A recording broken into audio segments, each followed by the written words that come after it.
Hello and welcome back to A Better World. This is your host Mitchell J. Rabin, and I'm very glad you're joining us again today. Today we are going to be spending the show with Nilima Bhat, who is here from Bangalore, India, where she, with her husband Vijay, run groups as well as do individual sessions with people who are going through any number of different life transitions. Some of them, because of what her husband passed through, colon cancer, involve counseling and coaching around healing cancer naturally. And that's a very big, beautiful part of their work together. Additionally, Nilima teaches something that she devised, synthesized you could say, called I Am Yoga. And it's an approach that she'll be speaking with us about today. And additionally, she has been very connected energetically and spiritually to Sri Aurobindo and Oroville. And that's something that's been very interesting to me for a long, long time. Sri Aurobindo is really one of my heroes. And so it's really a pleasure for me, and I hope for all of you, to learn more about this phenomenal spiritual teacher from India, who, in light of so many others, has, I feel, not been given his rightful place in the larger picture, but he's truly one of the great geniuses, if you will, brilliant lights of all of Indian history, if you will. So I'm very glad to have you on the show, Nilima. Thank you for having me, Mitchell. It's Absolutely. a real pleasure. Good, good. Quite a contrast from Bangalore, New York City, eh? Oh, absolutely. And Yeah. we've had glorious weather from the day we came. Yeah. So I haven't missed the sun. Yeah, right, Had lots exactly. of it. You know, you said something about Sri Aurobindo being not so well known. He himself said, much of my life has not been lived on the surface for people to see. Is that so? Yeah. So really his... Well, then I saw what he wanted us to see and not the other part. I think he didn't really care what people saw. His entire embodiment was about shifting consciousness on behalf of humanity for the planet. And he did that on the inner planes energetically. Yes. Yeah. And it didn't matter what people said or didn't say. And it was obvious because he was also one of the very few, like Gandhi in many ways, who would bump up against the social order and the political structure without nary a care. Yes. It was just, this is what was called for, this is what needs to be spoken and done, and the chips will fall where they may. And for me, that's an act of heroism as well that is very worthy of respect. Well, I don't know that much about the young life of Gandhi, but Sri Aurobindo and his partner, the mother, they were very clearly highly evolved and awakened from a very, very young age. Yeah. From even childhood, I would say. Yeah. So I think he had a very real sense of his work and his destiny, and just knew he had the grace and the guidance and the protection, and he just had to get on and do what needed to be done. Exactly, exactly. Let's go, Nilima, into this formation of yours called I Am Yoga, and then we can circle back as appropriate to... Okay. Yeah. So, what is it? I started yoga in the year 2000, and through the Shivananda tradition that you're also familiar with. Yes, I'm connected with. Yes. Sure. And then in 2002, I came across a teacher in Hong Kong where we were living, who was very connected to the mother and Sri Aurobindo. And before I knew Describe who she is to our audience. Okay. Sri Aurobindo is one of India's greatest spiritual teachers, gurus, and his spiritual partner was a lady who came across from France and lived in Pondicherry in his ashram and partnered him on this whole work of raising consciousness of humanity, evolving consciousness to the next level. What was the nature of their relationship? Spiritual partnership. He has said many times that we are the same soul in two bodies. So again, these are rather esoteric spiritual truths that maybe commonly would not be understood, but they had a very real sense of... When she met him first, she said, he's someone I have been seeing in my visions, in my meditations and prayers for the longest time. It's just so interesting that India, which is so much the spiritual homeland of the planet, Yes. his partner was born French. I think that's. You know, I think that's. It's just I part think of, to that's me, right. I think cosmic that's right. humor. Actually, no. I think it's so perfect because the work they came to do was to shift consciousness for the planet. Yeah, yeah. If he's Indian, his partner is someone who comes From the West. from the West. Oh, no, if he's a I man, she's a understand. woman. Sure. And really, I didn't say wrong. Yeah. I said perfect. No, you're it's so- part no. of cosmic humor. Yeah, That yeah. this is what, we Yeah. have images of, the kind of the perfect Indian couple. Yes. But it's not that way. It's not, and different I think, than that. I think the more I really understand Sri Aurobindo and the mother, it's not about my Indianness and my culture and No, certainly no, not. I No, think no. It's far beyond that. Oh, absolutely. So it's a planetary work. It's about you and me being one, are at the level of being humans. Oh, yes. Sharing this planet as our home. And divine humans Yes, at that. yes. But you see, culture and cultural differences Yes. allows for a great amount of humor. Yes. I mean, our comedians would be nowhere without Yeah, it. So yeah. please understand, Yeah.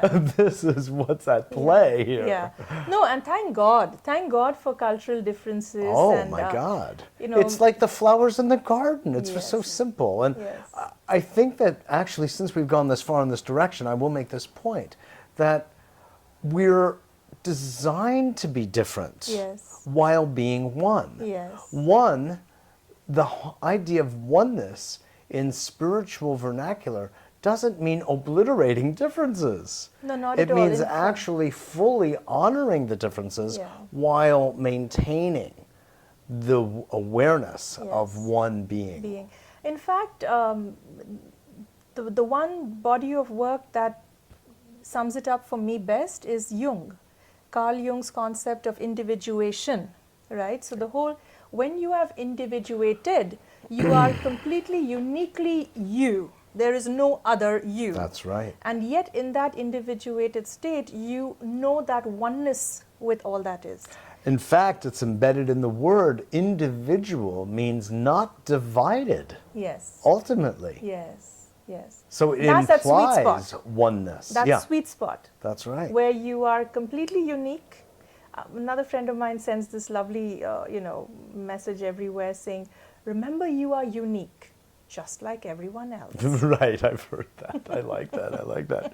So talk about uniqueness then. Yeah. What is I Am Yoga? Right. So when I came to the Integral Yoga, And you met the teacher in Hong I Kong. met the teacher in Hong Kong. I remember that my father played tennis with the mother way before I was born. Oh. And this was one story that's been told in the family. Yeah. And I'm thinking, I know this lady, I've seen her somewhere. Oh, my dad has talked about her. And that's it's funny. almost as if the years since that fateful event is revealing its meaning and its purpose for me. I've just got closer and closer and closer to the mother and Sri Aurobindo and the work that they gave Was your their father life for. a student No, of, he a was disciple of? not at all. He knew nothing about Really? her. Even now, he barely knows anything. Really? But But they played tennis they played together. tennis together. He was a naval officer, and the Indian Navy sent a ship to Pondicherry when it was still a French colony. And so, to pay their respects to the ashram, my dad was sent to go meet the mother.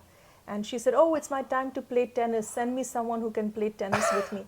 My dad was the only officer who played tennis. So, Oh, that but if you is join the fabulous. dots, Yeah, you look back and say, no accidents. that know? is beautiful. So, where were you raised? I was raised in India mainly. I know, but where?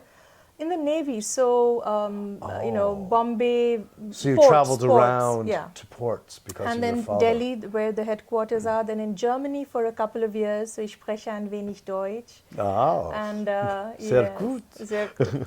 So anyway, coming to I Am Yoga, when I started reading about the mother and really discovering or exploring what is this connection, what is it that, why was she there in my life in this way? The work that really drew me was the work she did in her body, in her cells. I don't know if you're aware, but towards the end of her I am. life, yeah, it was called the Yoga of the Cells. Yep. And Sri Aurobindo and the mother's work has such a vast, you know, it encompasses It embraces so much. And yet one of that From is... the cosmic to the cellular. Exactly. And yet the part that really drew me was the cellular, because it's the body. I have been a dancer all my life. I have been into Hatha Yoga for the longest time. And for me, the body is something that's my friend. It's my partner. You know, I Yes. dance with it. And Yes. so now I understand why you are so beautiful. Thank you. No, yeah, I also, your poise is that of a dancer, yeah. Thank you. But do you also do Bharatnatyam? Yeah, I did Odissi, I did Bharatanatyam for some years, Kuchipudi. I've traveled through quite a few different Indian classical styles and contemporary. I do dance therapy. Fabulous. Yeah. Had I known this, I would have said let's see some. But Next show. next show, exactly. Next show. So the cells, the fact that, you know, towards the end of her life, mother realized that for basically that man is not the final rung of evolution on this planet. That there is another species that is arriving. I feel better already. Yes, yes. You know, There is hope. there is hope, there is beauty. Yeah. The future is beautiful, and they have seen it, and they have claimed it, and it is ours, you know. So I completely believe It's that. just the present that's still a little rocky. I'm not sure. If you know how Oh, to be yes. centered, you ride it. Yes. And I know, but there's a lot to ride. I know how to be yeah. centered. Look, I know. I know. And As you know, my don't make believe.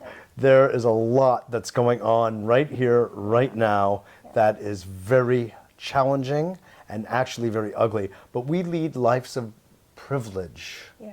It's true, and it's hard to really digest it. But the reality is there are horrors going on the planet right now among a lot of our brothers and sisters. I say this, and I'm being emphatic about it, Yeah. because I find a lot of people who are on a spiritual path are in complete denial of the Denial. truth. And I really think it's a wrong place for people to go. At the same time, maintaining the reality that you speak of being centered and remaining compassionate toward all, and knowing it has to go this way. But any true feeling person needs to really feel the reality of the suffering of our brothers and sisters, so we You know, can Mitchell, liberate it, yeah. not hold on to it. Yeah, yeah. No, so Mitchell, I You don't have agree. to agree with me. No, but I'm telling you my piece, Yeah. being the Taurus that I am, and being the spiritual being that I am, Yeah. that I feel that it is our job to share the suffering, to liberate it. Yeah. It's not to stay in it. No, no, no. yeah. But if it's not felt, if it's denied as everything is just peaches and cream, really, it's not penetrating. It's a deflection of a lot of what's going on, and what I feel our lessons are as humans. To reach, by the way, Nilima, that next step Yes. that you're about to speak of. Yes. So, But just to, you know, diatribe over. But I'm sensitive to it, because I think people are too glib who are in the spiritual world. You're right. You're it right. really is. though I must say, for the longest time, people have grudged me my happiness.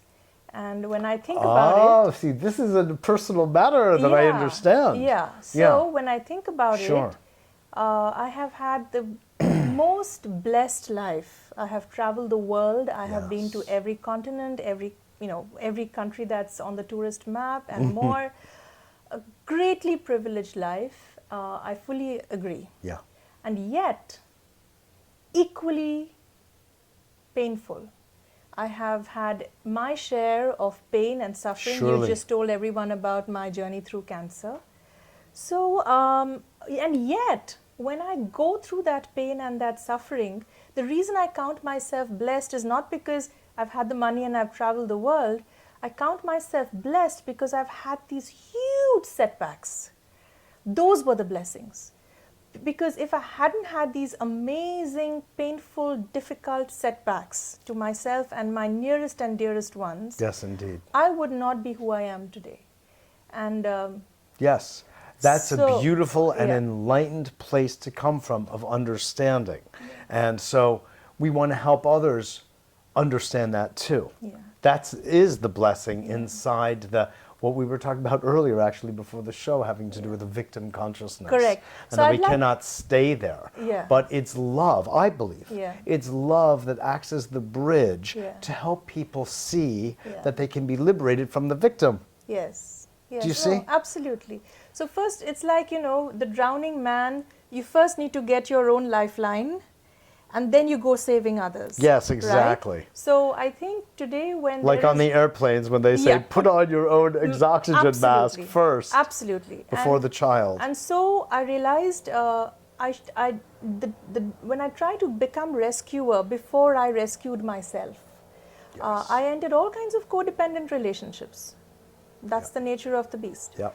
So today, my happiness, whatever you see, comes on the other side of suffering. I have been through that. I Yes. have been through my fire. Yes. And Yes. and I'm on the other side. So I now I understand. claim my happiness. I Exactly. claim it. I claim But it. you see, your reaction to Yes. what I said, since we're Yes. obviously going on about this a little Yeah. bit, shows that there is a need to kind of wall it off because it's only been glimmers until Yes. perhaps now. Yes. So it's still a fresh experience for Very you, much. and so you're guarding it. And Very much. I understand. I'm very vulnerable. I understand. Yes, exactly. Very vulnerable. And that's, I Yes. get it. I'm just saying that there will be another stage where your heart will be able, without sacrificing your own happiness, Yeah. which has been earned. You made it clear. You've gone through your own fire. Yeah. It will allow you to come to a stage, I believe, Yeah. where you can act as the bridge for others. And I think that you're actually doing that. So thank you. So let me tell you, Yeah. I discovered when I Does that make sense to you? Yes, and let me explain why it's making sense to me. Because when I found myself in that happy, peaceful, centered state, I was able to help others who were suffering, but I'm doing that much more now when I can go back in touch with my vulnerability. Yes. So when I can sit and be raw with myself and not claim to be, oh peaceful and enlightened. Yes. And I can go back and get in touch with my humanity. Yeah. That's when I am the most helpful to anyone. Yeah. Exactly. So I am enjoying this slightly fragile state because Yeah. there is a deep strength in that which is not obvious on the surface. You're absolutely right on it. In fact, oh God, there's a wonderful old book, Nilima, by Alan Watts called The Wisdom of Insecurity. And it's all about this idea of being vulnerable and being insecure because this is temporary, as they say. Life is temporary. Don't build a house on the bridge. Yes. Just we're guests. And, move through it with love in your heart, compassion, and hopefully a little humor, Yes. and you'll just be fine. Yeah. But we're always building bridges to others. Yes. And you and your husband are doing that work so beautifully in helping liberate people from the notion of cancer as a death sentence. And you're having remarkable success. Not to move us there, but it's an important point to make, I think, and to acknowledge you, Yes. both of you, and it really is from your vulnerability. Yeah. Yes. So namaste, as we say in Chinese, Sanskrit. So coming Truly. back to the I am yoga. Yes. It's all And connected. yantras. actually. And yantras. No, it's all connected. Yes, it is. It's all connected. In fact, this is where it comes down. What it comes down to, that if we are to evolve as a species, think about it. How have all evolutions happened? Yeah. Through mutations, right? A Yeah. new species always comes out from a mutation on the old. And an adaptation. Yes, but at a biological level, mutations happen to what? They happen to cells. It's inside a cell when it is dividing Right. that some chromosomes. It happens to a cell, and then it therefore happens to the chromosome Exactly. on the level Yeah. of gene. Yes. So So the cell is the gene. I'm not differentiating between. Okay. So at the level of the cell and what it contains, that's the gene, there is something that changes. And out of that change, a new species eventually appears on the landscape. So if we are talking about a new Oh, species. I see where you're going. Oh, Yeah. good. Yeah. Uh-huh. So we are talking about a new species arriving on this planet with a new consciousness and a new body. Where would it come from? Somewhere in the human cell, a mutation will happen. Yes. Right? And this is what the mother started doing, saying evolution so far has happened on this planet through the sheer force of nature. Animals didn't plan evolving, it happened to them through the forces of nature. Right. But when the human arrived on this planet, the human has the ability to think and has will. And we can now will and participate in our own evolution. And her effort was to go into the cells and to really discover the consciousness and awareness at the level of the cells. And you know, she discovered they could talk, she could talk with them, she could guide them, and she could help raise their consciousness, she could develop them. And all this was towards helping that cell mutate towards this new consciousness. The new man and woman. Yes. Yeah. Yes. Now, I'm familiar with the writing. Right. And it's brilliant. So when I started doing yoga, I started reading this book, Mind of the Cells, which is That's what I'm mother's, talking about, yeah. Sat Prem transcribed her experiences in her cells. And I've been connected in the way you do integral yoga, you quieten your heart, you visualize the divine presence, you calm the mind, and then you ask your whole being to be taken up by the divine presence so that you become an instrument of that. So I've been doing that for years and years now, and in that quietened state, I receive thoughts, intuitions, insights, and that's the only way I can describe how and when this finally appeared and the shape it has taken. So today I teach all our cancer patients. So you formulated these particular yantras? Yes, yes, yes. Okay. And again, there's beautiful stories of, you know, how they came together and, you know, who connected what to whom, and here they are. You know, we So- were talking about Drunvalo and the Flower of Life. Yes, yes. And the sacred geometrical patterns that he identified that are ancient from many different cultures, Jewish, Egyptian, etc. And I've got to tell you, that is completely commanding. It looks like it is going inward to the cell Yes, infinitely. yes. It is really a vortex. It is. It's a vortex, it's a golden ratio spiral.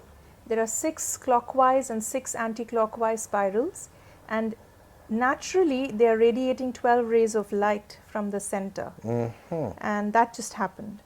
And so the work that's done by the cancer patients when I teach them this meditation is to place these yantras inside every cell of the body. And as you are breathing with your affirmation or you're saying the mantra, whatever you choose, what works for you, your breath, your affirmation, and the yantra starts pulsing and moving like a spiral, like a vortex, becomes faster and faster. And these become blades, and you get like a vortex, a funnel that gets formed. It's a double movement because there's clockwise and anti-clockwise. Now, the key discovery of mother in her body was that the one thing that's coming in the way of the cells mutating to the next level is what she called the physical mind. That surrounding every cell, there is like a mesh, like a cage of the old mind of the body. That, oh, you know, I have to die. Oh, I have to decay. Old thought forms. Oh, exactly. And these have come down to us from the time we came into bodies. Yeah. Right? And this physical mind is... The assumptions, the belief systems. Yes. It's programming at the level of the mechanical mind. And it's sitting there around every cell like a cage. And this pure cell that has the capacity to be divine and be, you know, infinitely... Ever expanding. Yes, is caught in this. So her entire work was about how do we dissolve this? Once this goes, this cell is free. this cell is going to do what it needs to do and follow evolution. So this was my inspiration, really. I'm sharing it with you for the first time ever. Oh, wow. Was that when you can put this yantra inside each cell, and when it starts spinning, these blades will shred the physical mind around it. The old mental forms. Yeah, it'll shred it. It will suck it away to the center, back to source. Simultaneously, because it's a double yantra, the other spirals are going to bring in new patterns which are relevant for the new consciousness. So the old patterns disappear. So it's the idea of the sword of Manjushri, in a sense, cutting up the old to make room for the new. And they're simultaneous because nature abhors a vacuum. Surely. So if you're going to take something away, something very quickly will come and take its place, and invariably what's not right, because we know the dark forces are always waiting to come in. So because this is simultaneous, as it dies, the new comes and takes its place. Through intention, you can call in, invoke, evoke. That's beautiful. Yeah. And at the core of each cell is divinity. That's the bindu. That's the center void. Exactly. The bindu. That is beautiful. I wish we could make, and did the mother focus on creating an infinite amount of time within a half hour? I think we covered it, Mitchell. That is beautiful, really, Nilima. It's really beautiful work. You actually said a huge amount in just a paragraph or two when we focused in on this. I got it. So, thank you. Thank you. A pleasure. Keep up this good work. We'll have you on again to talk about this further, but also to dance, please. Yes. Yes? Oh, I'd love that. Okay, truly, I'd love it. That. One of my deepest relationships with India came out of the music and the dance. So I would be pleased and honored. Oh, I'd love that. Beautiful. Thank you again Namaste. for your good work. Namaste. Wow. And thanks for being such a trooper here, by the way, because we got raw and both vulnerable. I think that was good. That was beautiful. Truly.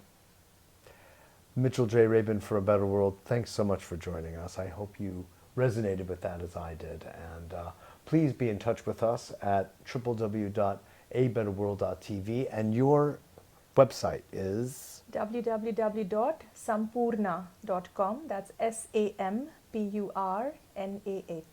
Beautiful. And we'll put it in so they'll be able to see it. Thanks again for joining us, and I look forward to seeing you all next week.